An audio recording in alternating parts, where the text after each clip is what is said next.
Hi, my name's Dr. Beck Bennett, and welcome back to the AIMER video series. This program was created for hearing care professionals like you and me who want to provide care that's clinically rigorous, emotionally attuned, and truly person-centered.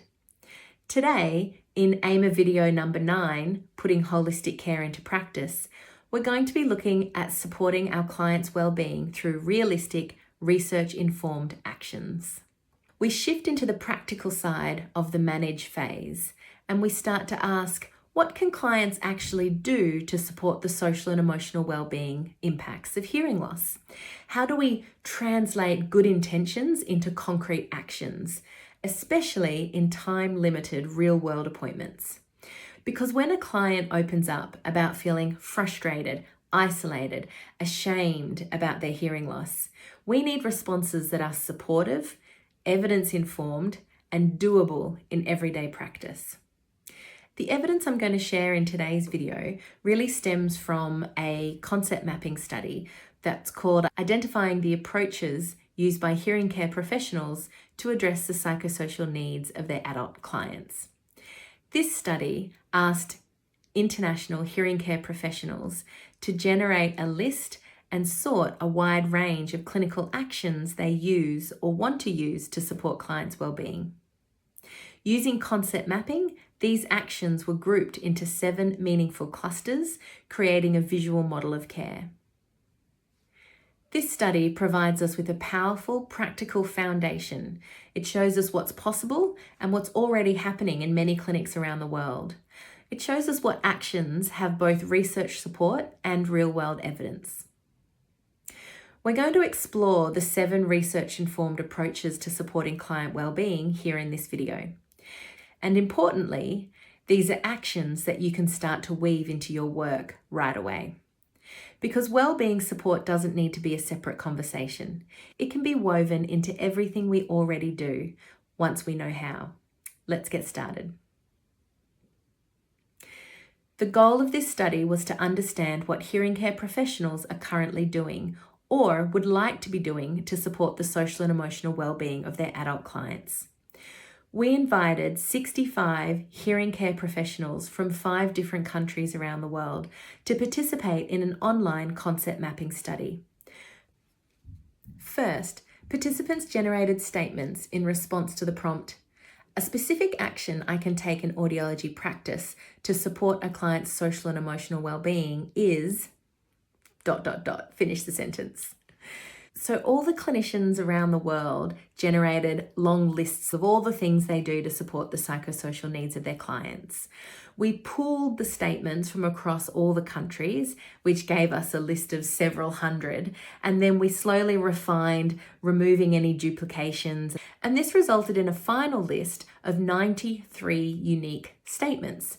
That's 93 unique things that hearing care professionals around the world do to better support the social and emotional well-being needs of their clients. So these statements were then sorted into meaningful groups by participants and analysed using multi-dimensional scaling and cluster analysis. The result is what you see here, a concept map showing how the different actions naturally cluster together. The final map revealed 7 clusters, each representing a different area of approach that hearing care professionals can take when supporting clients' mental well-being. So the 7 clusters included 1, use of strategies and training to personalise the rehabilitation program, 2, improving social engagement with technology, 3, including communication partners, 4, facilitating peer and other professional support, 5, promoting client responsibility, 6, promoting client empowerment, and 7, providing emotional support. These clusters form the foundation for practical approaches we'll explore throughout this video. Okay, let's start with the first approach, using strategies and training to personalise the rehabilitation program. So this cluster focuses on the how of the audiological rehabilitation. Not just fitting a device, but helping the client use it in ways that actually improve their day-to-day listening experience, that actually improve their everyday experience. It includes things like communication strategies, environmental modifications, and training on how and when to use the technology. For example, you might say, let's practice how you might ask someone to face you when they speak. These kinds of in-session strategies make rehabilitation feel real, practical, contextual, and actionable. You can also integrate training on hearing technology accessories like remote microphones, TV streamers, or smartphone features. You might say, now that we've got the remote microphone, let's talk about using it at the family dinner table. What might help if you get stuck down the noisy end of the table? These moments help the client feel more confident, not just with their devices, but in how they practically apply them in those social situations.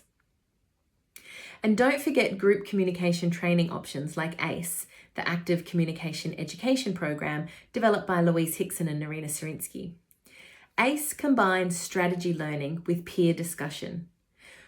Group rehabilitation programs like this can be a really powerful way to build both skill and confidence. Of course, strategies are only part of the puzzle. Sometimes what people need is help reconnecting to the people, places, and experiences they've stepped back from. And that brings us to the second cluster, improving social engagement with technology. Now, this cluster focuses on using technology, not just to hear better, but to connect better. Think of hearing technology here as a bridge to social re-engagement. For example, you might say to your client, let's set a goal around rejoining a group or activity that you've missed, and use your hearing devices to support that step. We're not just handing over a hearing aid, we're showing clients how to use their devices to re-enter social spaces they may have avoided, like group classes, cafes, or family events. This could mean adjusting the programs for specific settings or reviewing how to use accessories in the noisy environments. You might say to your client, hey, now that you've got your remote microphone, how about trying it at lunch with your friends next week? When we help our clients reconnect in those spaces, we're not just improving communication, we're strengthening connection, trust, and belonging. Another piece of tech that's making a real difference for people is NowScribe, a real-time captioning app developed at the National Acoustics Laboratories in Sydney, Australia. It provides instant on-screen transcription of speech, which can be especially helpful in noisy or group conversations. To introduce it to your client, you might say something like, if group conversations feel overwhelming, it could help to try NowScribe, either during dinner or during a meeting, just to see what it's like having words on the screen capturing the conversation. In this way, NowScribe is another great example of how technology can support not just hearing, but belonging. Now let's add one more critical ingredient to the mix, and that's people. Because even the best strategies in tech can fall flat if the people around the client aren't part of the journey. The third cluster highlights the importance of involving communication partners, the family members, friends, carers, or companions who play a key role in the client's daily communication environment. Now, we know hearing loss rarely affects just one person. It affects the whole household. It affects multiple relationships, and it affects lots of a person's routine.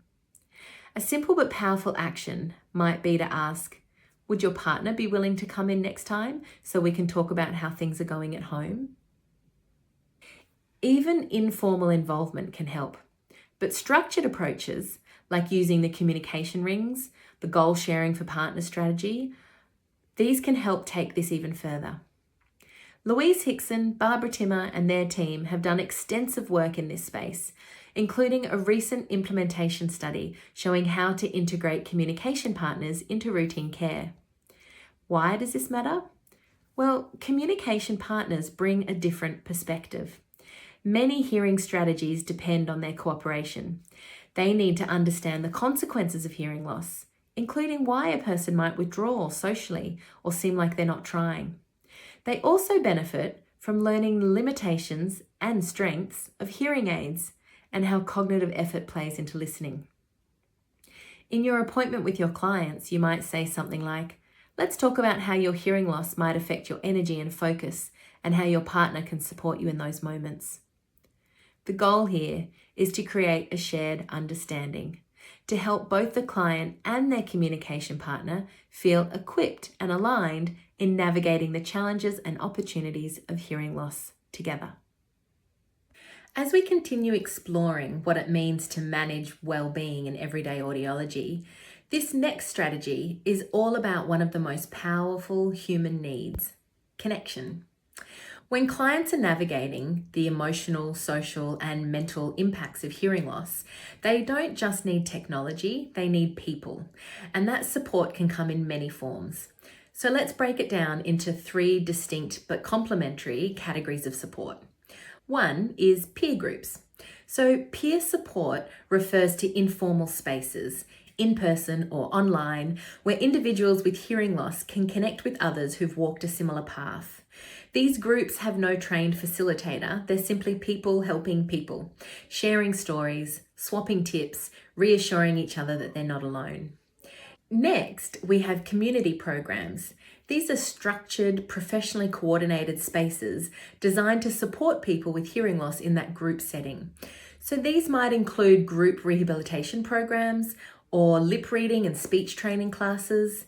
They can also include those sorts of programs where people come together to listen to guest speakers on a particular topic.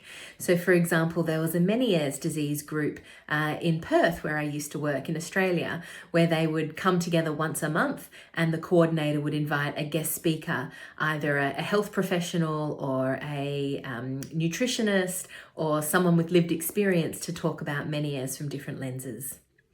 The third is professional care. So some clients may need more specialised or in-depth support, and this is where the professional care comes in.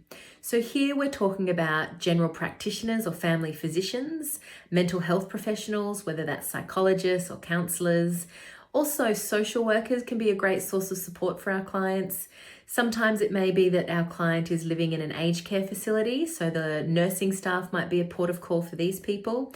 And also there are a range of other allied health professionals that can be really helpful depending on the complaints that the client's presenting with. So these referrals are vital when a client presents with challenges that is outside of our scope of practice, whether it's severe grief, anxiety, family conflict, or kind of life circumstances that require a lot more support than we have capacity to help them with. Now, imagine you're sitting with a client who's just shared something very real and heavy. Maybe loneliness so deep they can hardly leave the house anymore, or a sense of flatness that makes it hard to get out of bed in the morning. As clinicians, we want to acknowledge their courage in opening up, and then gently guide the conversation toward what kinds of support might help them. And this is where the stepped care tool comes in. So the way we use it is we place the graphic on the table and then say something like, people who are feeling this way often find that different kinds of support can help at different times. There are 4 steps here, and it's completely your choice whether any of them feel right for you. Let's walk through them together. Step 1, talking about it. The first step is simply about talking, naming what you're feeling. You've already done that by sharing this with me today, and that's such an important first step. So well done for having the courage to put it into words. Have you had a chance to talk to anyone else about this? Maybe family, friends, someone you trust. Step 2 is on self-guided support. So this step is about exploring resources on your own. There are some excellent websites that explain what's happening when people feel this way, and I can share a list of trusted ones with you. Some people also find well-being apps really helpful. They might track your sleep, your activity or your mood, and give small nudges that help move things in a more positive direction. Step 3 is for guided support. This is where there's more structure. Things like peer support groups, group rehabilitation classes, communication training groups, or community programs where you learn strategies together. Many people find these spaces really valuable. They get to meet others who understand, share experiences, and learn new skills for coping. And step 4 is around specialist support. So this might mean talking with a GP or a psychologist or a counsellor. These professionals can provide more in-depth support when people are struggling. So at the end, when talking with your client, you might bring it back to choice and empowerment. You could say something like, of these 4 steps, is there one that feels like a good place for you to start? Or would you like me to give you a bit more information about any of them? These are options that many people find useful, and you get to decide what feels right for you. So the second resource I'd like to share with you is called the Stepped Care Brochure. So this is designed as a take-home companion so that clients can review the information in their own time and follow up on the resources that resonate most with them. For step 2, self-guided help, the brochure includes links to reputable websites like Beyond Blue or Lifeline and names evidence-based wellbeing apps. For step 3 on guided help, it lists local and national organisations that run group rehabilitation classes or support groups, as well as local online communities. For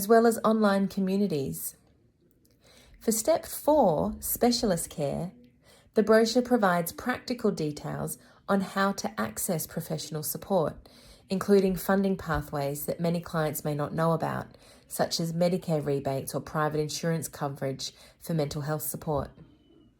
So together, the Stepped Care tool and brochure create a safe, respectful way to open conversations about well-being. They help clinicians step into the role of guide rather than director. We're not diagnosing, prescribing, or instructing. We're simply providing clear information and options. We're supporting the client to decide what feels right for them. And having that choice is empowering. It validates that many people seek help in different ways at different times, and it leaves the client with both the awareness and the resources to act when they feel ready. So this concept is all about empowerment, supporting clients to take an active role in their care and in their own lives. Empowerment is not about doing more for the client, it's about equipping them to do more for themselves. It begins by asking the right questions and then truly listening. So we might pose questions like, what's the most important thing to you right now? Or when was the last time things felt a little easier? What's one small step you'd feel comfortable taking this week? These kinds of questions invite reflection, ownership, and strength. And you can also reinforce past success by saying things like, you've already made progress, like when you managed that family dinner with your hearing aids. Let's build on that. Empowerment includes helping clients identify their own priorities and goals, using collaborative problem solving, validating their emotional responses without taking over, and also encouraging shared decision making with both the client and, when relevant, with their communication partners. The evidence here is strong. When clients are actively engaged in their own care, outcomes improve, not just in hearing-related goals, but in confidence, mental well-being, and quality of life. So remember, your role here is a guide, not a fixer. You don't have to have all the answers, but you can walk alongside the client as they find their own. That's empowerment. And that's what makes audiological care person-centered rather than protocol-driven. So as we move into this next evidence-based approach from the concept mapping study, we land on a central theme called promoting client responsibility.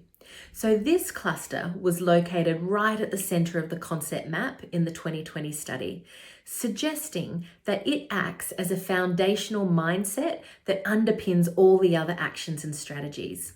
It's not separate from, it's linked to all the other concepts we're discussing in today's video. So promoting client responsibility isn't about pushing responsibility onto the client. It's about working with the client to support their confidence, their ownership, and their readiness to take an active role in managing their hearing health and its broader impacts. In practice, this means supporting the client to build self-awareness around their needs, sharing responsibility for decision-making and outcomes, helping them to identify their own role in their progress, and equipping them with the knowledge, skills, and belief that they can make a positive change. When you want to raise this with your client, you might say something along the lines of, let's figure out what you need to feel more confident managing this on your own. This kind of language invites the client into the process as an equal partner. It fosters self-efficacy, which we know from research is a strong predictor of long-term rehabilitation success. In short, when we promote client responsibility, we're not stepping back, we're stepping alongside.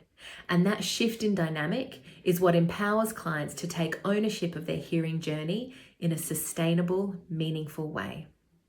As we move towards the final concept in this framework, we come to something that often feels both deeply intuitive, but also deeply challenging, and that's providing emotional support. Now, this isn't about stepping into the role of therapist. It's about showing up as a caring professional with empathy, presence, and permission to feel. In our 2020 concept mapping study, providing emotional support emerged as a standalone cluster, but it also underpinned many other aspects of effective care. Despite this, only a small proportion of clinicians in the study reported engaging in this kind of support routinely.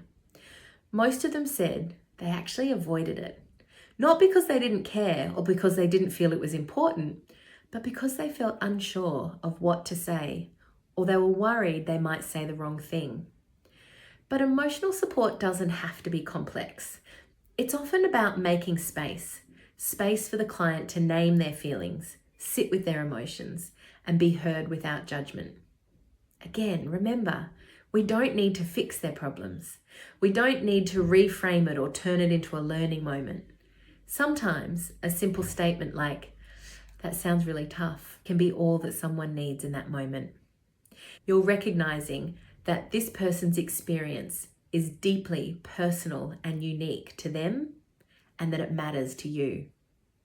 When we do this, we help create a therapeutic space where change can begin, where clients feel safe enough to reflect, explore, and take meaningful action.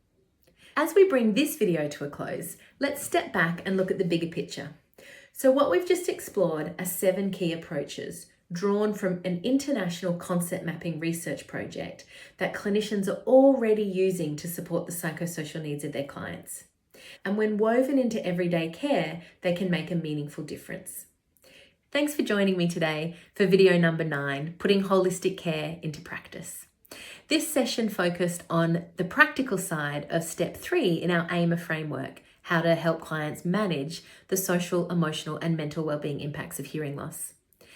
I look forward to seeing you in our next video where we shift the focus from the what to the how we show up. We'll dive into that clinician mindset and behaviours that create safety, trust, and change. Until then, thanks for making space for what matters, and I'll see you in the next video.